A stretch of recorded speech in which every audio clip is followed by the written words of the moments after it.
শেরপুর উপজেলা স্বাস্থ্য কমপ্লেক্সের অফিস সহকারী বনে গেছেন ডাক্তার। রোগীকে ফুসলিয়ে ডায়াগনস্টিক সেন্টারে নিয়ে নিজেই করেন অস্ত্রোপচার। এতে মারা গেছেন ময়দান আলী। আর এই ঘটনায় মামলা করেছে ভুক্তভোগীর পরিবার। নগদের কাছে সব গ্রাহকই প্রিয়, তাই তো সারা দেশে ক্যাশ আউট চার্জ সবচেয়ে কম।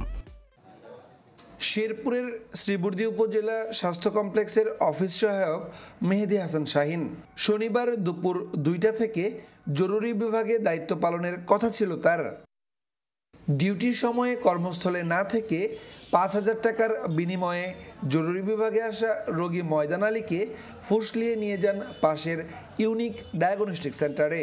নিজেই করেন ফোড়ার অস্ত্রোপচার। এতে মৃত্যু হয় 50 বছর বয়সী ময়দান আলীর। তখন আবার দেখি যে চিরি পারতাছে, সেই সময় আমি আবার ঘরের ভিতরে ঢুকছি, যাই ঢুকি দেখি খিস পারতাছে আর ই করতেছে। ডাক্তার ওরা চিনেও নাই, কিছু হরে নাই, ওরা শাহিনে নিয়ে গেছে ডিজিটাল নিজেই চিকিৎসা করছে।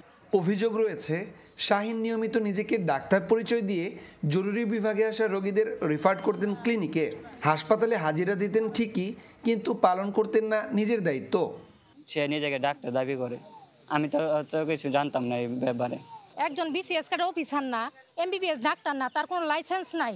ও কিভাবে একটা ক্লিনিকে যায়, কিভাবে কাটাছিড়া করে, কিভাবে ওই অপারেশন করে। ঘটনার পর থেকে বন্ধ করে দেওয়া হয়েছে ইউনিক ডায়াগনস্টিক সেন্টার। আটক করা হয় 2 কর্মীকেও। তবে শাহিনের ভুল চিকিৎসার দায় নিতে নারাজ হাসপাতাল কর্তৃপক্ষ। পিয়ন পোস্ট বা এরকম একটা পোস্টে চাকরি করে উনি এই অপারেশন করিয়েছেন।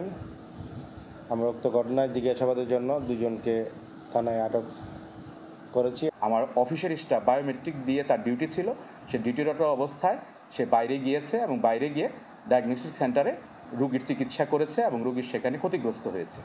তো এই বিষয়ে বায়োমেট্রিক দেওয়ার পরে তার ডিউটি শুরু করার কথা, অদ্যাবধি এই পর্যন্ত তাকে আমি কর্মস্থলে পাইনি। ভুল চিকিৎসার ঘটনায় অভিযুক্ত শাহিন ও ক্লিনিক মালিকদের বিরুদ্ধে মামলা করেছে নিহত ময়দান আলীর পরিবার। ইমরান হাসান রাব্বি, চ্যানেল 24, শেরপুর।